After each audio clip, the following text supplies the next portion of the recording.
Senhor, muito obrigado por esta joia tão preciosa que está aqui conosco. Obrigado pela honra, Deus, de recebê-la. Obrigado pelo trabalho que o Senhor tem feito através dela. Obrigado pelo teu carinho, teu amor, tua provisão para essa irmã. Continue abençoando, ó Pai. Nesta manhã, renove, ó Pai, e use, ó Pai, para trazer palavra de Deus ao nosso coração. Nós pedimos isso e oramos em nome de Jesus. Amém. Eu quero saudar a toda essa igreja presente aqui neste templo esta manhã, com a graça e a paz do Senhor Jesus. E gostaria de convidar a igreja para abrir a Bíblia no livro de Cantares, primeiro capítulo. Cantares, capítulo 1. Cantares 1, onde está escrito assim: Cântico dos cânticos de Salomão. Beija-me com os beijos de tua boca, porque melhor é o teu amor do que o vinho. Suave é o aroma dos teus ungüentos, como unguento derramado é o teu nome. Por isso as donzelas te amam. Leva-me à postia, apressemo-nos. O rei me introduziu nas suas recâmaras. Em ti nos regozijaremos e nos alegraremos. Do teu amor nos lembraremos mais do que do vinho. Não é sem razão que te amam. Eu estou morena e formosa, ó filhas de Jerusalém, como as tendas de Quedar, como as cortinas de Salomão. Não olheis para eu estar morena, porque o sol me queimou. Os filhos de minha mãe se indignaram contra mim e me puseram por guarda de vinhas. A vinha, porém, que me pertence, não a guardei. Dize-me, ó amado da minha alma, onde apacentas o teu rebanho? Onde o fazes repousar pelo meio-dia, para que não ande eu vagando junto ao rebanho dos teus companheiros? Se tu não sabes, ó mais formosa entre as mulheres, sai-te pelas pisadas dos rebanhos e apacenta os teus cabritos junto às tendas dos pastores. As éguas dos carros de Faraó te comparo, querida minha.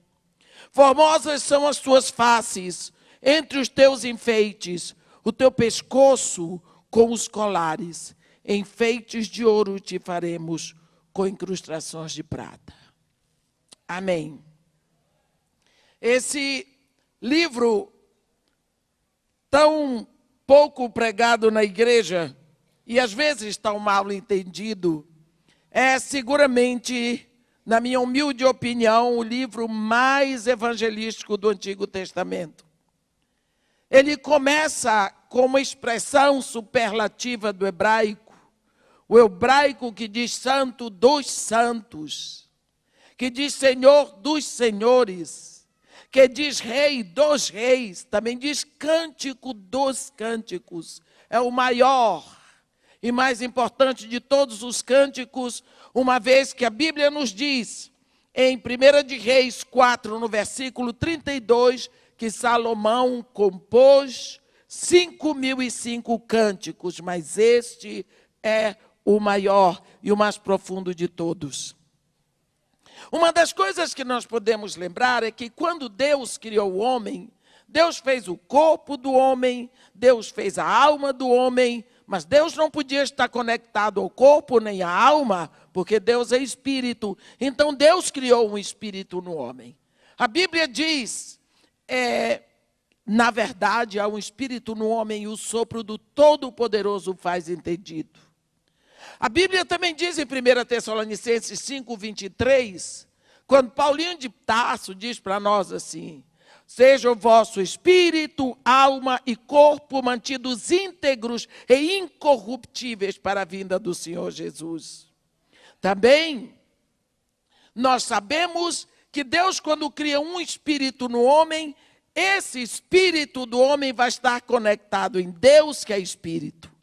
E esse espírito do homem, abastecido em Deus, dirige a alma, e esta alma, dirigida por um espírito abastecido em Deus, ela dirige o corpo. Então, estava tudo perfeito. E Deus diz para este homem assim: de toda a árvore do jardim comerás livremente, menos da árvore do conhecimento do bem e do mal, porque no dia em que dela comeres, certamente morrerás. O homem morreu, porque o homem comeu. Mas a parte que morreu no homem foi o espírito, e assim o homem ficou desconectado de Deus. E essa alma que foi criada para ser dirigida por um espírito abastecido em Deus, ela ficou sem o abastecimento dela. E de uma hora para outra, a alma do homem, ela fica como um navio no meio do mar, desprovida de bússola. E ela diz: e agora eu? Então essa alma, ela vai ser dirigida pelo espírito que está no mundo. Ela se torna uma alma mundana, uma alma carnal, ou simplesmente carne, como Paulo diz. E ela começa a agir e a produzir obras, atos, atitudes carnais. E como Deus tinha dito lá no Éden para a serpente: comerás pó todos os dias da tua vida, o pó é carne. O diabo se alimenta das obras da carne. Quanto mais nós agimos na carne, mais o espírito de rebelião, o espírito da imoralidade, do engano, ele fica fortalecido nas nossas vidas. Então nós precisamos saber que esta alma, apesar de ter ficado uma alma aí vira-lata, que gosta das coisas do mundo, ela ficou com uma saudade porque ficou com um vazio. Um vazio se apoderou da alma do homem. E esta alma sai em busca de preencher esse vazio. E quantas vezes nós lemos no Salmo: oh minha alma, bendize o Senhor, e tudo o que há em mim bendize o seu santo nome.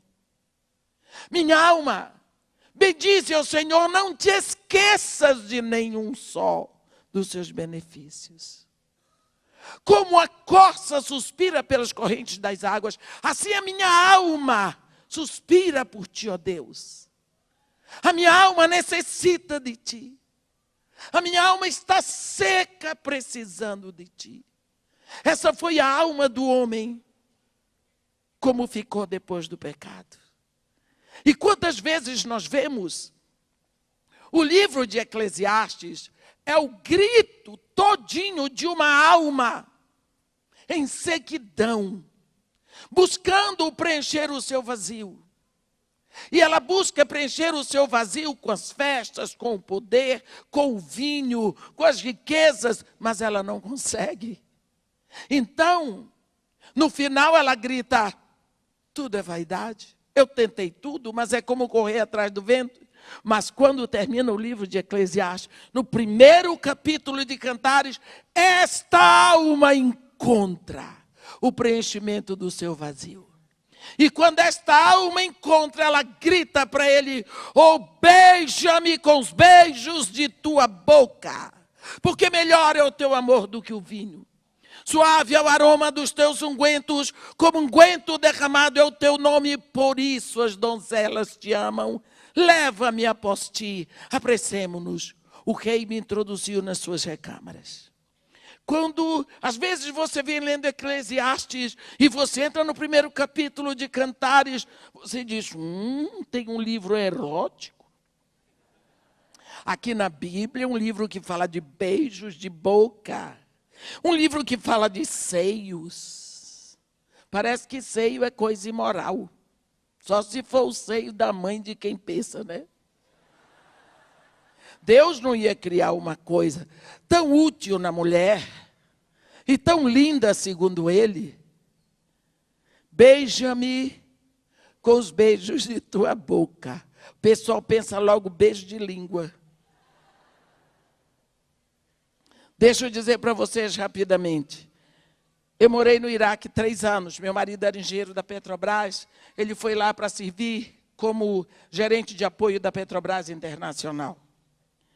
E um dia, logo depois que eu tinha chegado, uns meses, ele ligou para mim e disse: olha, te apronta aí que meu secretário viajou para o Ministério de Minas e Energias em Bagdá, mas esqueceu um documento importantíssimo na casa dele. E eu tenho que mandar aqui no próximo avião, porque tem que dar entrada hoje. E ele está lá. E ele já ligou para a mãe dele entregar. Mas eu não posso pegar porque eu sou homem. E ela não vai me entregar, ela é viúva. Então você vai comigo, chega lá, você salta e tudo mais. Ele passou lá, me pegou. Quando chegou na frente da casa da mulher, eu saltei, cruzei o portão, tinha 2 degraus assim da porta, eu estendi a mão, toquei na campainha, abriu a porta, uma senhora assim alta, bonita que nem eu, né, forte. E ela estava com uma abaia. A abaia é aquela veste, aquele manto que elas põem por cima, e lá no Iraque elas usam um manto negro. Ela entreabriu a porta, botou a mão assim, e ela estava com a abaia segura aqui debaixo do pescoço. E eu estava aprendendo árabe. E eu olhei para ela e disse, Sabah al-khair, quer dizer, bom dia em árabe. Ela continuou olhando para mim, eu pensei, ela não entendeu o meu árabe, está muito ruim. Aí eu desprezei o árabe e falei com ela em inglês. Good morning. Ela continuou olhando para mim e eu disse, pronto, agora acabou. Eu não tenho mais como. Rapidamente, acho que numa fração de segundo, eu fiquei tão desnorteada. E eu me lembro, eu fui interna 7 anos em colégio de freira, acredite se quiser. E eu me lembro que nós tínhamos que cumprimentar a freira de manhã e de noite. Só que o único modo de cumprimentar era pegar na mão da freira e dar um beijo. Que ninguém beijava, a gente encostava o queixo. Pronto. Só que não tinha jeito. A freira não levantava a mão. Nós tínhamos que nos curvar todinha e até a mão dela para dar aquele beijo. Era a forma de dizer que ela era superior. Tudo bem. Então, naquela hora, sabe o que é o inconsciente? Passou aquela fração de segundo, quando eu cumprimentei em árabe, a mulher não fez nada. Em inglês, nada. Eu passei a mão na mão da mulher e dei-lhe um beijo. E quando eu dei um beijo, a mulher parece que renasceu. Ela me olhou assim, um sorriso no rosto, entrou, pegou um documento, entregou na minha mão e eu de novo tasquei outro beijo, que deu certo o primeiro. Outro beijo e fui embora. Entreguei o documento para o meu marido, ele me deixou em casa, mandou, tudo bem. No outro dia de manhã, meu marido liga para mim lá pelas 11 horas. Ele estava tão aborrecido comigo. Você já viu o marido aborrecido? Ninguém diz, mas todo mundo já viu. Só quem não viu porque não casou. Ele estava uma arara. O que foi que você fez com aquela pobre mulher? Eu disse, ela nem me chamou para entrar na casa dela. Você viu que eu fiquei 2 degraus abaixo? Como que eu podia dizer, mas veio assim, será o que foi que ela entendeu com o meu árabe? Vai ver que eu disse um palavrão sem saber. Porque a língua árabe é muito difícil. Eu disse, eu não fiz nada, você viu? Você sabe que nós estamos num país que tudo é calabuz, calabuz, calabuz é forca. E agora, o que você fez? Eu disse, olha, não grita comigo, não. Eu vou bater o telefone. E bati. Eu não era convertida. A minha conversão se deu no Iraque, viu? Aí, quando é lá para as 3 horas da tarde, me aparece meu marido, com o filho dela, que era um dos secretários dele. Os 2 desceram rindo. Bem, sabe o que aconteceu? A mulher disse para o filho que eu beijei no pulso dela. Eu sei lá onde é que eu beijei. Ela disse que eu beijei no pulso. Sabe o que significa? Quando eu beijei no pulso daquela mulher, eu estava dizendo, eu me coloco voluntariamente sob a sua autoridade. A partir deste momento você manda e eu obedeço. Você é minha senhora. Então agora a mulher era responsável pela esposa do patrão do filho dela. Entendeu? Beijo. Beijo no Iraque é a linguagem. Eu não sabia que Deus estava agindo, sabe por quê? Aquela mulher era professora de História do Fértil Crescente na Universidade Federal de Basra, que é a antiga Caldeia. A mulher abriu as portas para mim, eu sou a única estrangeira que já fez esse curso ali na Caldeia. Ela me levou para conhecer tudo. Torre de Babel, Paraíso Terrestre, Zigurá de Ura, onde está a cítara de Abraão. Tudo que você pode imaginar. Deus estava atuando, me preparando para pregar o Antigo Testamento. Mas aquela mulher foi uma bênção, mas eu tive que aprender que beijo naquela região é linguagem. Beijo no ombro, beijo na cabeça, beijo no peito, beijo no pulso, beijo na mão. Gente, cada um é uma expressão, é uma linguagem. Para o brasileiro é muito difícil, porque nós nos beijamos assim, ó. A gente dá um estalo para outro ouvir e diz que beijou. Então, quando esta moça diz para o rei, beija-me com os beijos de tua boca, ela situa o lugar, é a boca. Bem, se eu beijo este microfone com a minha boca, este microfone está no centro do meu cérebro. Ele está no centro dos meus pensamentos. Ele está no centro dos meus olhos, do meu nariz, da minha boca, do meu coração e da minha zona reprodutora. Significa, os meus pensamentos estão voltados para ele, o meu olhar está voltado para ele, o meu olfato está voltado para ele, o meu paladar, o meu coração, tudo meu. Na realidade, essa expressão, beija-me com os beijos de tua boca, significa, eu quero toda a tua atenção voltada para mim. Eu quero ser o centro, eu quero ser a zona focal da tua vida. Eu quero toda a tua atenção voltada para mim. E quando ela diz, ela falou essa expressão, beija-me com os beijos de tua boca. Por que ela quer isso? Porque o teu amor é melhor do que o vinho. Para nós também não temos cultura de vinho. Vinho, para mim, qualquer coisa é melhor do que vinho. Um copo de Coca-Cola, de água gelada, é melhor do que vinho. Porque eu não gosto de vinho. Mas para eles, naquela época, vinho é celebração, é festa, é descontração, é alegria. Ela diz, o teu amor é melhor do que isso tudo. Mais tarde, Paulinho de Tarso diz, não vos embriagueis com vinho no qual há dissolução, mas enchei-vos do Espírito. Por quê? Porque o Espírito é melhor do que o vinho. Não é? Ela diz, suave é o aroma dos teus ungüentos. Unguento era remédio que sarava a ferida, que mitigava a dor, que curava tudo. E o teu nome, ele traz paz, ele traz alegria, ele traz conforto. Como unguento derramado é o teu nome. Ela diz, por isso as donzelas te amam. Então já havia uma propaganda desse rei que as virgens faziam. As virgens te amam. E ela diz assim para ele, leva-me após ti. Apressemo-nos. Ela diz, eu quero ir onde tu fores. Onde tu pisares, eu piso. Onde tu me levares, eu irei.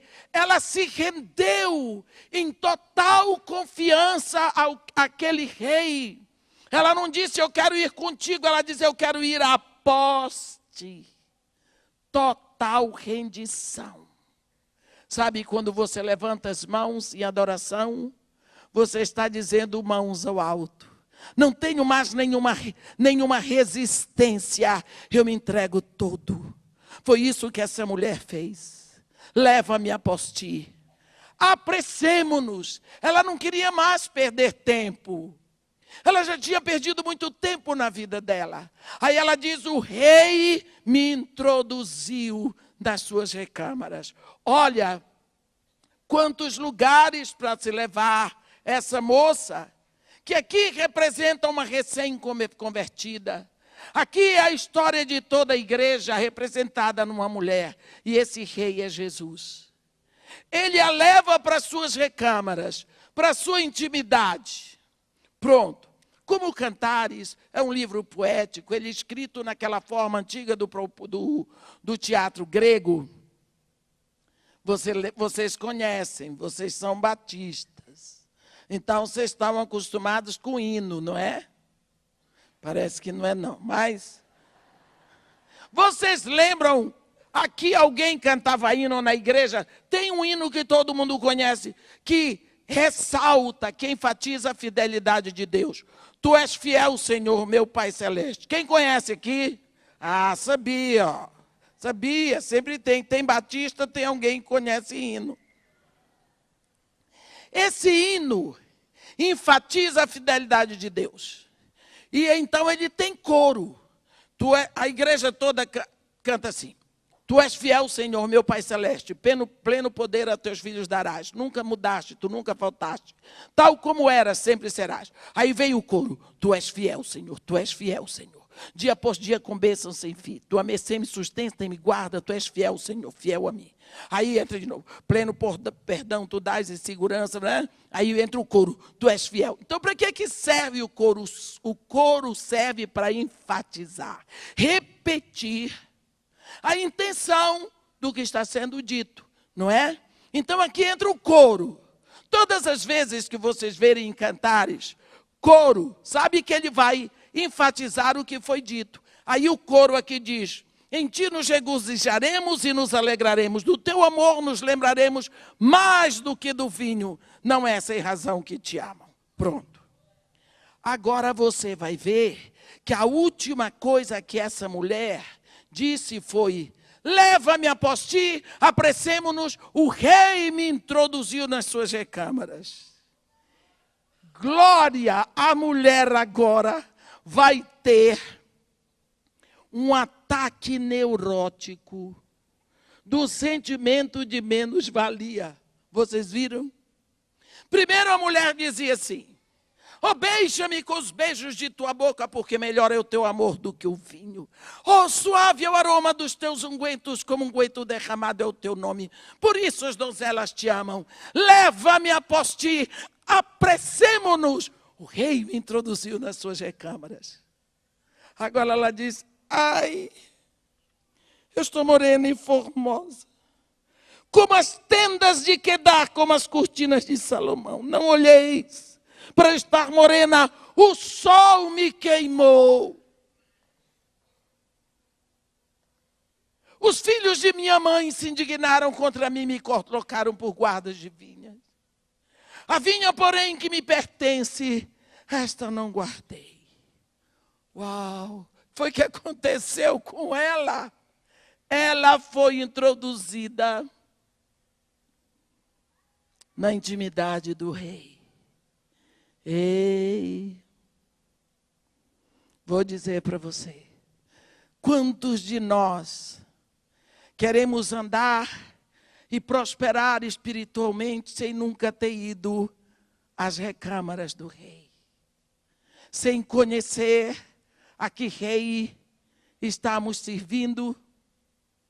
Essa moça entra nas recâmaras do rei, e quando ela entra nas recâmaras do rei, ela vê que o rei é santo. A Bíblia diz, Deus é luz, e nele não há treva alguma. Quando essa mulher entra na intimidade do rei, a luz da presença e da santidade do rei incide sobre ela, e ela vê o pecado que está na vida dela. Então, ela se vê pecadora. Lembra de Isaías?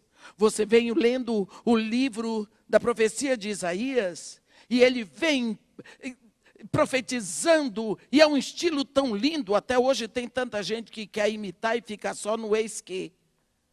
Mas ele vem profetizando, ó, vinde as águas, comprai sem dinheiro, e fica. Quando chega no capítulo 6, ele diz assim, uai, errou, tem alguma coisa errada aqui. Por quê? Porque agora o profeta diz assim, no ano da morte do rei Uzias, eu vi o Senhor assentado sobre um alto e sublime trono, e as abas de suas vestes encheu o templo. Serafins estavam por cima dele, com 2 asas cobriu o rosto, com 2 cobriu os pés, e com 2 voavam e diziam um para os outros, santo, santo, santo é o Senhor. Olha, ele vai descrevendo a visão que ele tem de Deus no seu trono. Aí ele grita, ai de mim, que sou homem de lábios impuros, e habito no meio de um povo de impuros lábios, e os meus olhos viram o rei, o Senhor dos exércitos. Você diz que é isso? O profeta tem boca porca. O profeta está dizendo que tem lábios impuros. É ele que está dizendo, não estou inventando nada. Mas por que ele nunca viu isso? Porque ele profetizava na frente do rei Uzias. Mas agora ele está diante do rei de todo o universo. E o rei de todo o universo é santo. E ele é luz. E quando essa luz incide sobre mim, eu vejo a sujeira que está em mim. A mesma coisa aconteceu com essa moça. Sabe? Como essa moça, muitos de nós nos rendemos a Jesus. Graças a Deus. E nos rendemos de todo o coração. E queremos andar com Ele. Você lembra que esta é a intenção do seu coração quando você se rende. Mas, se você não buscar as recâmaras dEle, se você não buscar tempo para gastar com Ele, meu irmão, pecados ocultos que estão na sua vida vão permanecer. Quando Jesus Cristo estava nessa terra, visivelmente, ele fez coisas maravilhosas. E ele ressuscitava mortos. Ele curava enfermos. Ele libertava de demônios, andava sobre as águas, dava ordem para a tempestade e ela obedecia.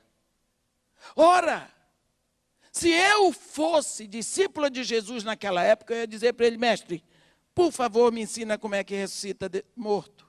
Porque eu ia fazer uma festa. Ninguém mais, mãe nenhuma ia chorar a morte de filho, porque eu já chorei a morte da minha filha faz 24 anos, enterrei outra tem 15 dias. Não era a minha filha do ventre, mas era do coração. Nunca mais eu ia deixar uma mãe chorar a morte de um filho. Porque ele ia me ensinar assim. Mas quando você olha para aqueles discípulos, não pediram nada disso. Sabe o que foi que eles pediram para Jesus? Mestre, ensina-nos a orar. Que discípulos esquisitos. Mas se foi só isso que eles quiseram, eu tenho que chegar à conclusão que a oração de Jesus era muito mais contundente do que todos os milagres. E quando eles disseram isso, Jesus disse, tudo bem, com aquele jeitão bom dele. Tudo bem. Quando orardes, dizei, Pai nosso que estás no céu. E meus irmãos, aquilo foi uma bomba que explodiu na cabeça daqueles discípulos. Pai?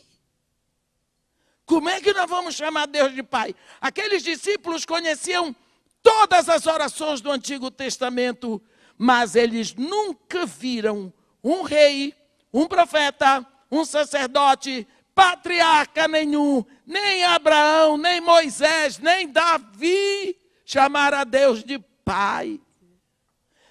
Jesus disse, quando orares, dizei, Pai.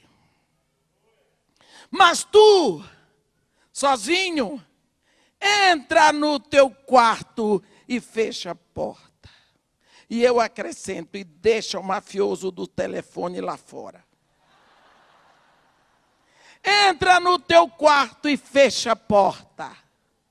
e ora ao teu pai em secreto, e o teu pai, que te ouve em secreto, te recompensará. Puxa, ninguém conhece mais o Pai do que o Filho e o Espírito.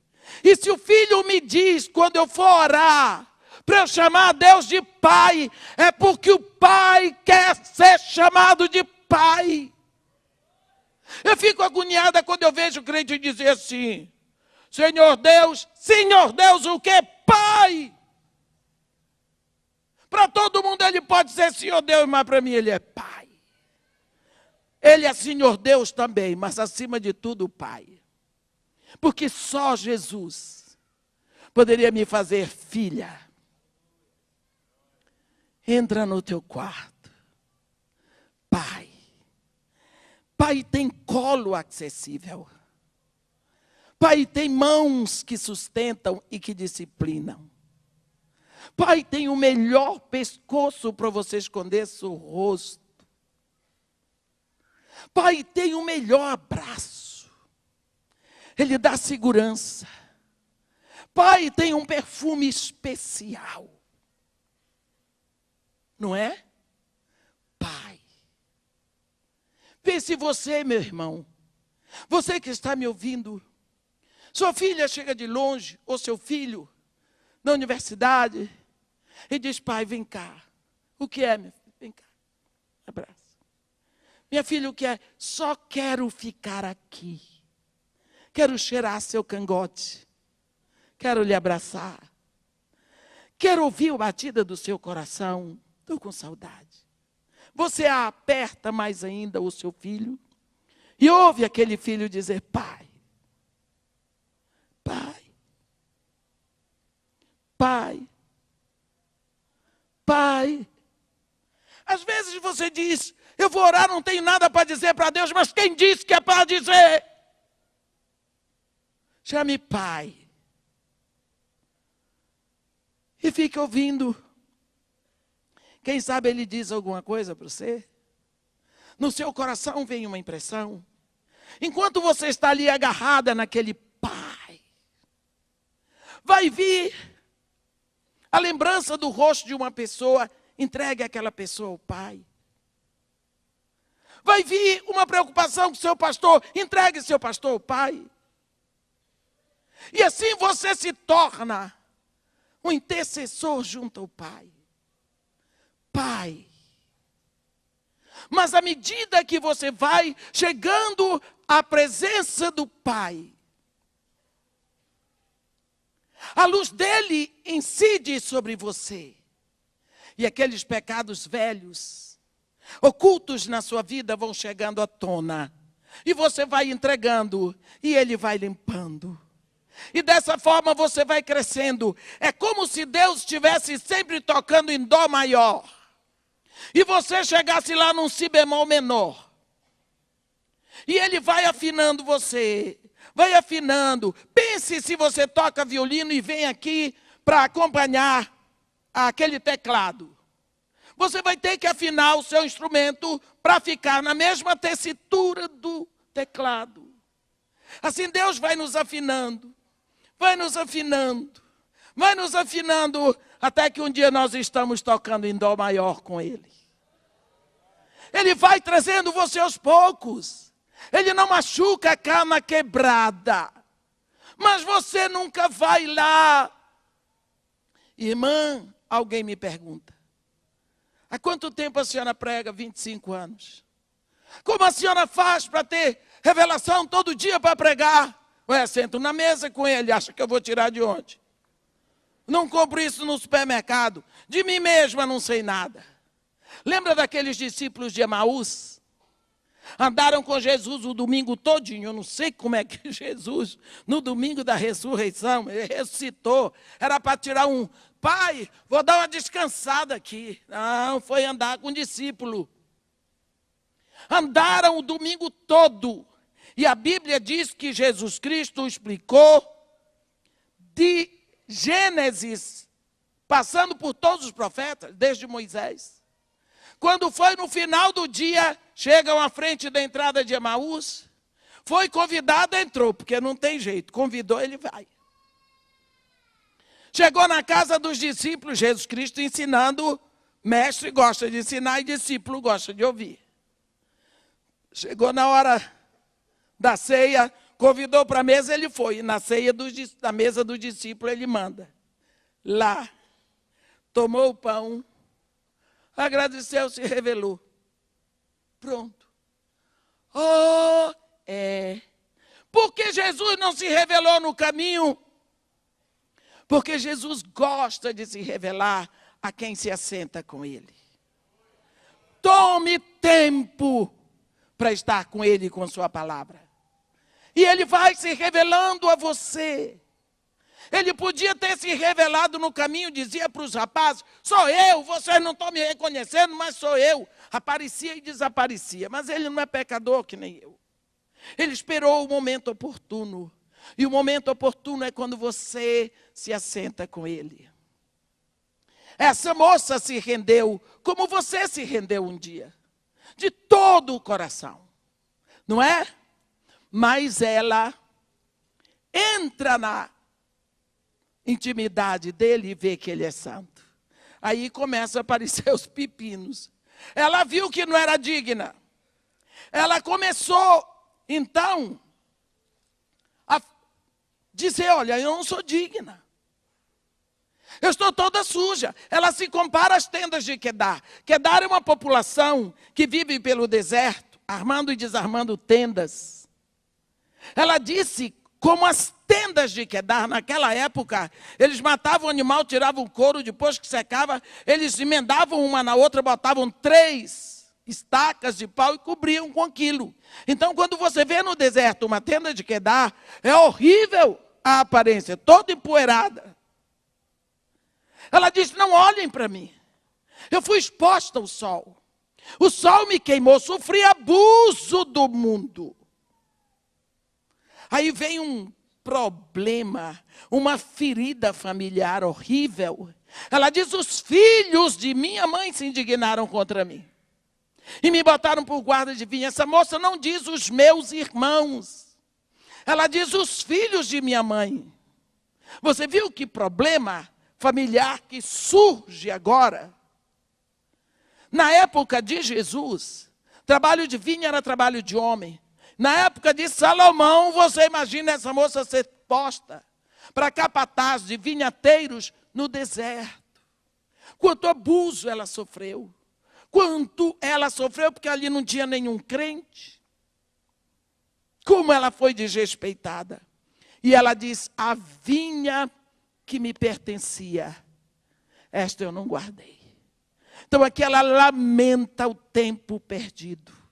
Ela lamenta o tempo que ela perdeu longe desse rei.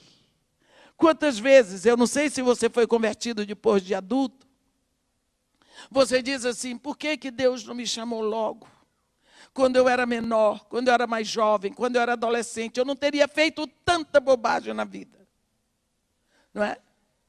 Não teria feito tanta bobagem na vida. Eu me lembro, como da minha conversão, eu dizia, Senhor, por que o Senhor não me chamou antes? Agora eu estou com 32 anos. Aí, uma vez eu estava assim nessa guerra, porque eu perdi muito tempo, o culpado foi o Senhor que podia ter me chamado antes. Veio uma senhora do outro lado da igreja e disse, não sei porquê, mas eu tenho que dizer uma coisa para você. Eu sinto no meu coração que Deus vai restaurar tudo que o gafanhoto comeu. Aquela mulher não sabe o que ela me disse, mas ela me deu o sossego. E até hoje ele está restaurando, que é muita coisa para restaurar, né? Então essa moça aqui, agora você vai ver a diferença de quem lá começa no capítulo 2, beija-me com os beijos de tua boca, porque melhor é o teu amor do que vinho. E ela diz, leva-me após ti, apressemos. Pronto, eu quero te pertencer agora.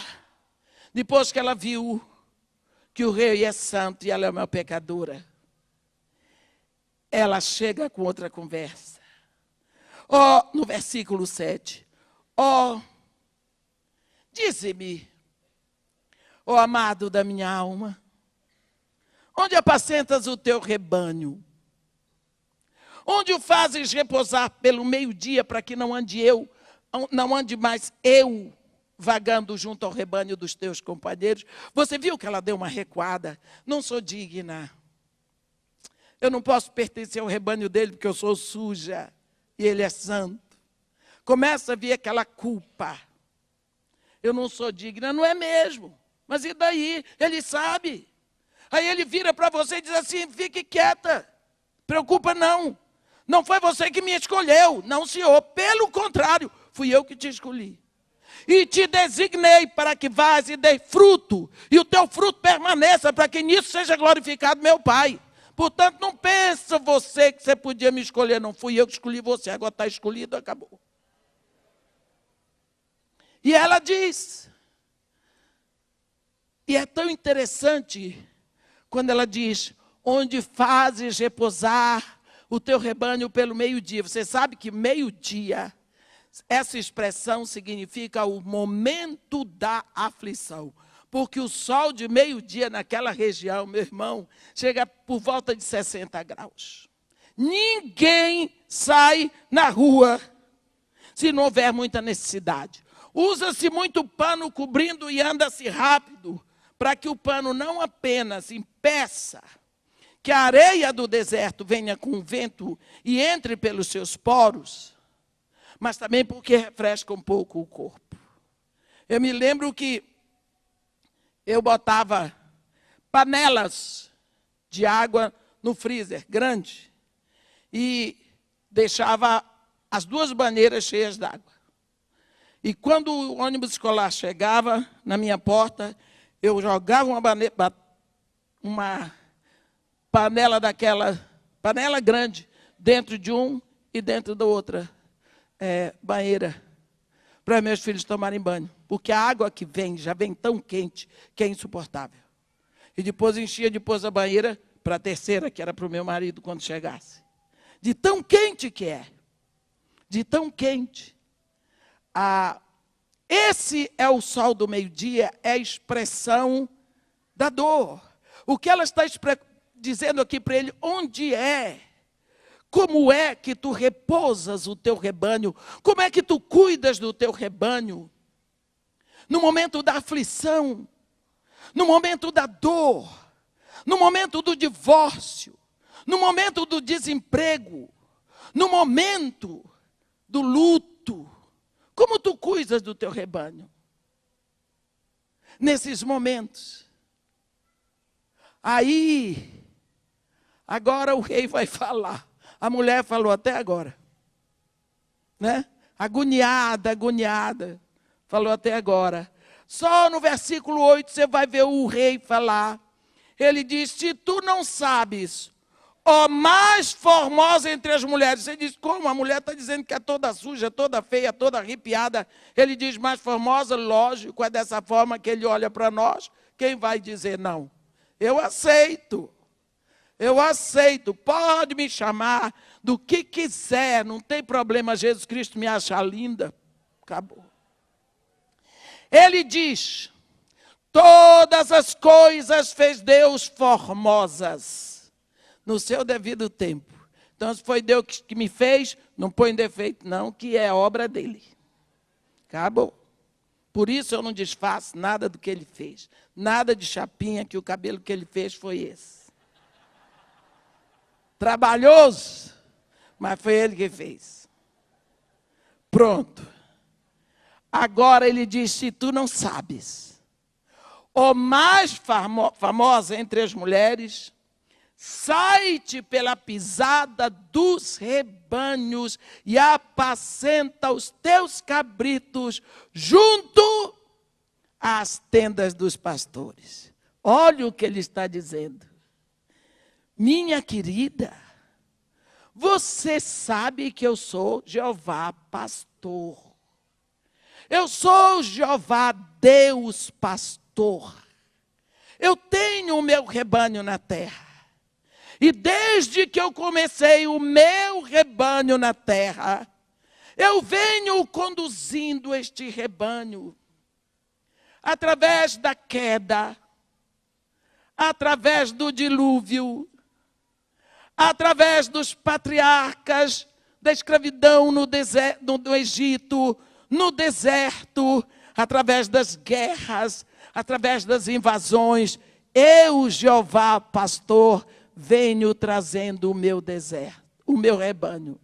Se você quer conhecer a minha história, como eu apacento o meu rebanho, vai lá na Bíblia e vai começar a ler sobre a minha história com o meu rebanho, desde o Éden, desde quando eu comecei. Ele aqui está mandando você ler a Bíblia, meu irmão, para conhecer como é que ele cuida, para conhecer como ele está presente, para conhecer como ele faz, como ele livra, como ele abençoa, como ele disciplina. É isso que ele está dizendo para ela. Agora, as éguas dos carros de Faraó te comparam, querida minha. Você diz, puxa, mas o rei comparou a mulher com a égua. Olha, Salomão era louco por cavalos, eu também sou, só que eu não posso ter. Só que a Bíblia diz que ele tinha 40.000 cavalos em estrebarias e tinha 12.000 cavalarianos. Puxa vida, como ele investia em cavalos. Mas ele não está comparando esta mulher às éguas dos carros de Salomão. São as éguas dos carros de Faraó, que eram as mais preciosas. As éguas que puxavam os carros de Faraó eram as mais elegantes, eram as mais inteligentes, elas eram as de pelo mais brilhante, elas eram as mais delicadas, as mais velozes, elas eram a melhor estirpe. Isso é um elogio muito grande. E ele diz, formosas são as tuas faces com os teus enfeites, o pescoço com os colares. Vem para mim do jeito que tu estás. Mas eu tenho enfeites para ti. Enfeites de ouro te faremos com incrustações de prata. Você vem com os enfeites que tem, não tem problema. Mas ele, a Trindade, porque ele põe aqui o verbo na primeira pessoa do plural. Enfeites de ouro te faremos com incrustações de prata. Ouro na Bíblia representa divindade e prata é redenção, é preço pago. Então ele diz que esses são os enfeites que ele tem para nós. No versículo 4, ela já está mais encantada. E ela diz uma expressão no versículo 2, no capítulo 2, no versículo 4. Ela diz, leva-me à sala do banquete e o seu estandarte sobre mim é um amor. Oh, sustentai-me com passas, confortai-me com maçãs, porque desfaleço de amor. A mulher exagerada.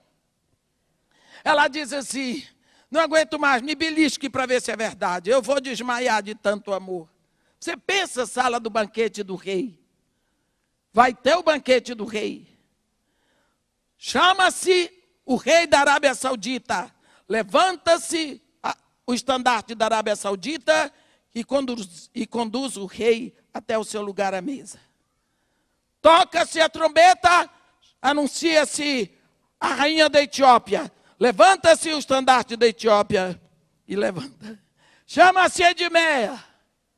Cadê o estandarte? Não tem. Não tem nobreza. Não tem nada. Aí o rei levanta o braço sobre mim e me conduz. É para desmaiar, né? É para desmaiar. A mulher diz logo, vou dar um troço. Você está vendo? Ele não se envergonha de você, pecadora, nem de mim. Ele nos leva, o amor dele é que nos dá entrada. Não adianta você ter os títulos que tiver aqui na terra, que lhe abrem portas no mundo. No banquete dele, da eternidade, é o amor dele que abre as portas para você. Essa mulher diz isso tudo, mas você sabe o que acontece? Ela fica na dela. Agora ela já diz, O seu estandarte sobre mim é um amor, eu estou com tudo. Confortai-me com maçã, suscitai-me, desfaleço de tanto amor. E ficou na dela. Ela que tinha dito para o rei, leva-me a apostia, apressemo-nos. Agora ela recuou, ela deu uma freada.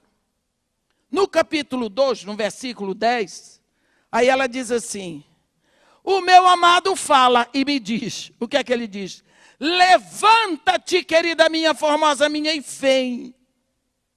Porque eis que passou o inverno, cessou a chuva, se foi. Aparecem as flores na terra, chegou o tempo de cantar as aves, e a voz da rola ouve-se em nossa terra. A figueira começou a dar figos, as vides em flor, exalam o seu aroma. Levanta-te, querida minha, formosa minha, e vem. Pomaminhas que andam pelas fendas dos penhascos, no esconderijo das rochas escarpadas, mostra-me o teu rosto, faze-me ouvir a tua voz, porque a tua voz é doce e o teu rosto amável.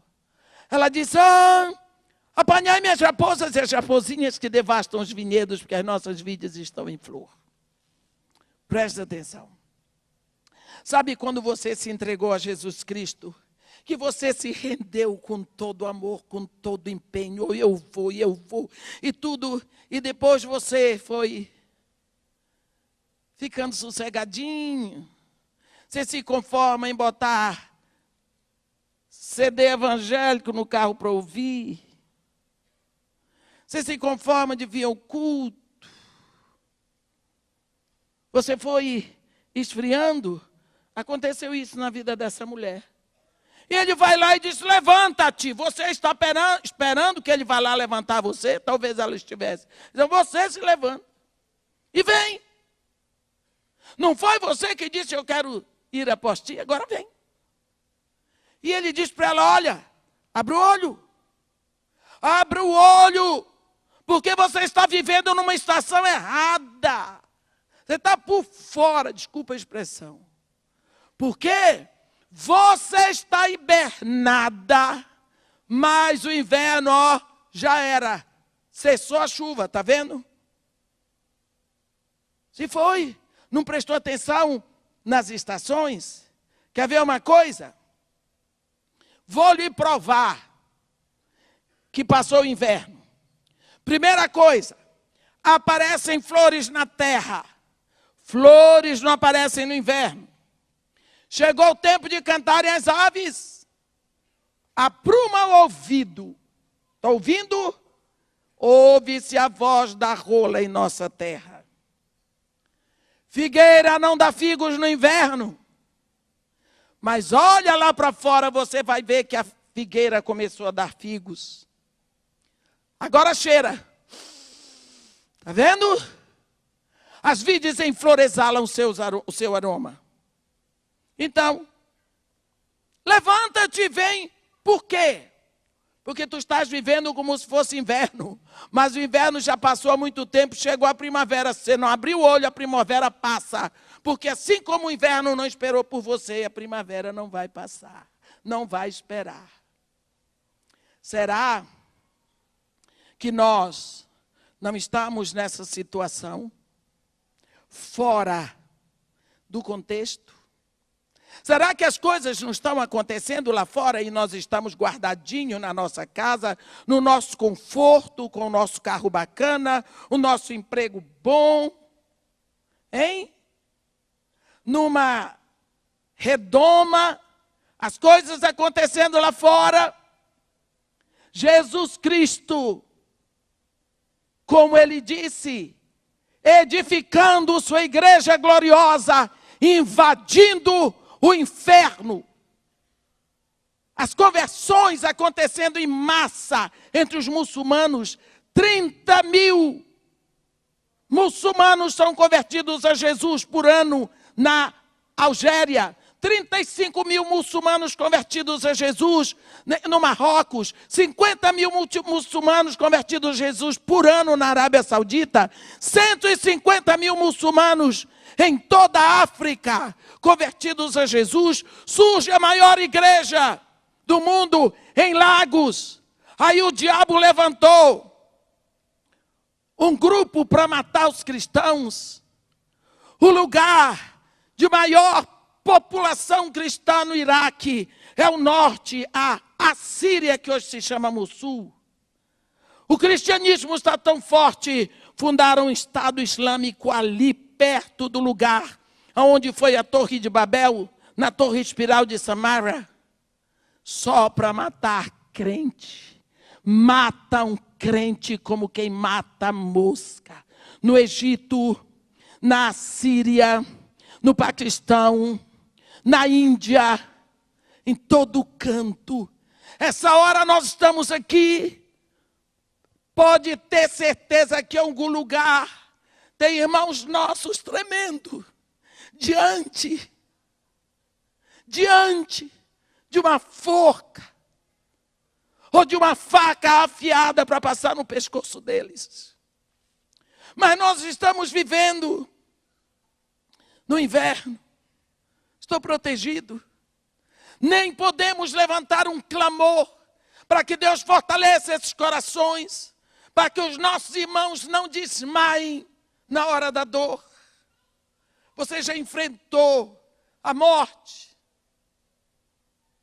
Eu já fui imprensada na parede contra 5 metralhadoras. Meu nome sempre foi na frente das listas de extermínio. Eu estou aqui, porque aquele que me mandou é poderoso, e ele sabe a hora de me chamar. Por até agora não me quis lá em cima. Não sei porquê, mas ele sabe. O que eu quero dizer para você é que ele está dizendo: mostra-me o teu rosto. Eu quero ouvir a tua voz. Mas quando ele diz isso, ela realmente chegou à conclusão que não era mais inverno. Porque as evidências de primavera estavam ali visíveis. Ela podia ver, ela podia sentir perfume, ela podia ouvir o canto das aves. Mas agora tem outro problema para ela não ir. Apanhai minhas raposas e as raposinhas que devastam os vinhedos, porque as nossas vides estão em flor. Agora, se tem primavera, tem raposa e tem raposinha.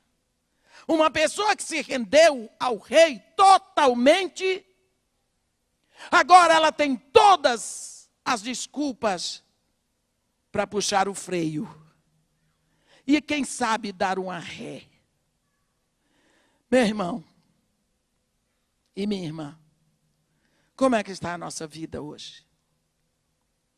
Será que nós fazemos parte desse grupo a quem o Senhor Jesus está dizendo: levanta-te, querida minha, formosa minha, e vem?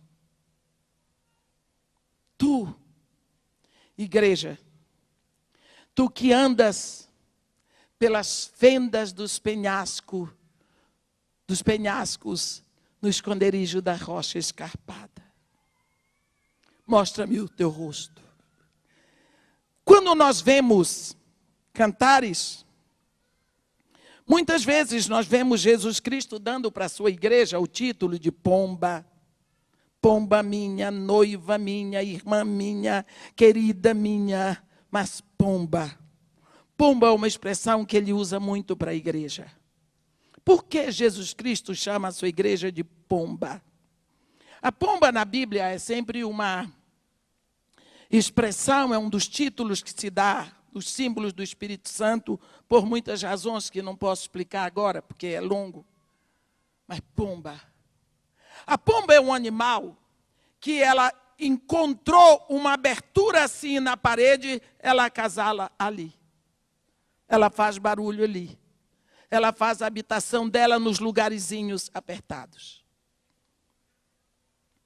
Quando Moisés estava com muito problema no ministério dele, ele estava querendo desistir de tudo, estava sofrendo demais o pastor, porque ele amava os filhos dele, Gerson e Eliezer, mas a população de Israel não aceitava, porque os meninos não eram filhos de uma mulher que não era israelita.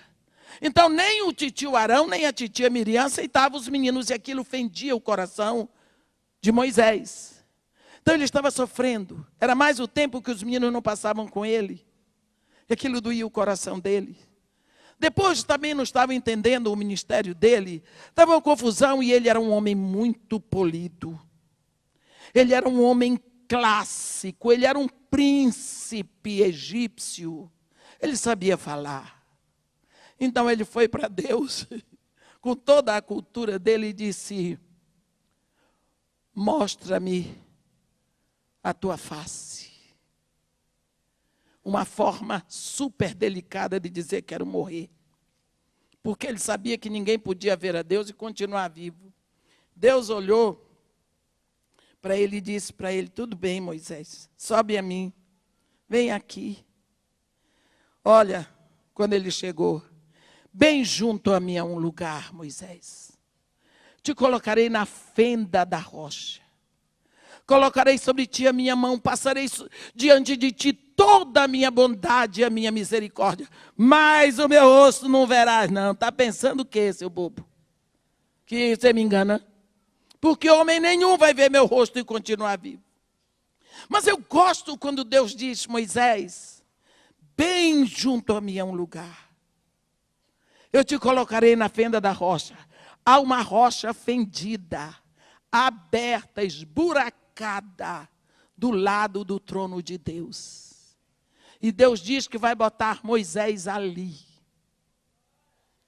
Quando você olha, essa rocha se move para a cruz. E lá na cruz o soldado romano vem e abre essa rocha do lado. Mas essa rocha lá na cruz, que é Jesus, ela recebe essa abertura no lugar da costela, que é o lugar da noiva. Porque dali foi tirada a costela que formou a mulher.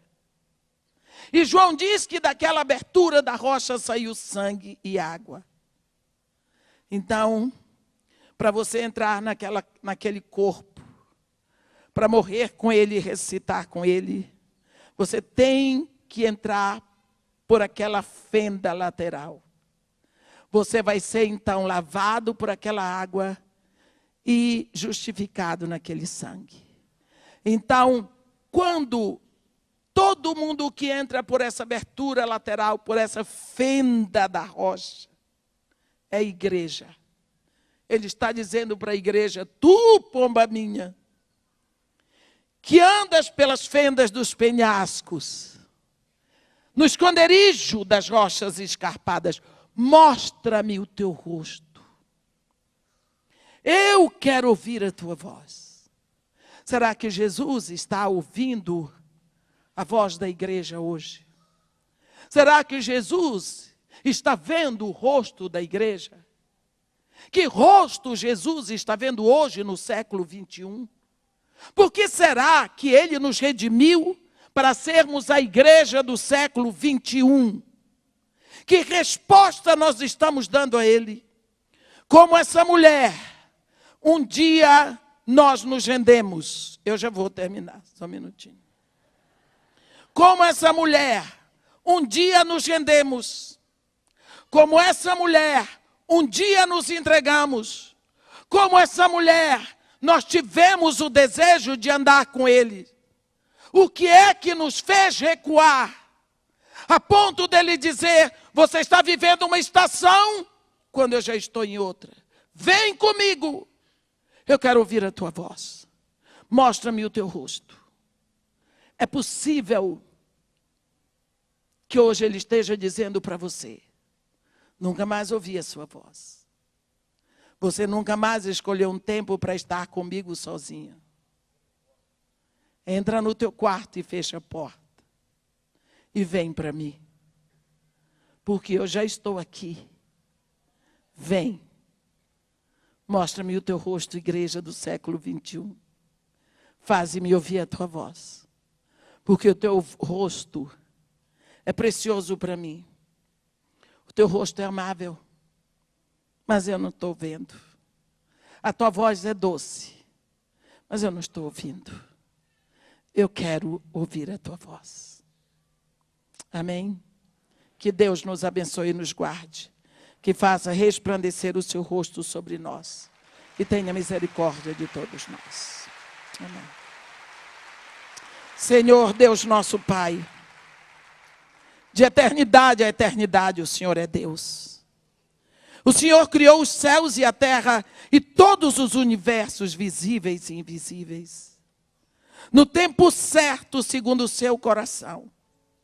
O Senhor criou a sua igreja aqui na terra. E no tempo certo, o Senhor chamou cada um de nós.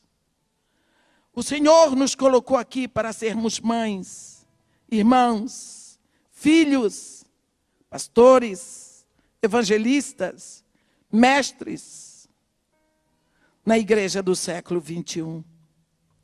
Pai, em nome de Jesus Cristo, nós reconhecemos que não chegamos ainda no patamar que Tu queres. Mas pelo poder do Teu Espírito, que está formando em nós, cada dia, um filho Teu mais semelhante, e mais semelhante, e mais semelhante a Jesus Cristo.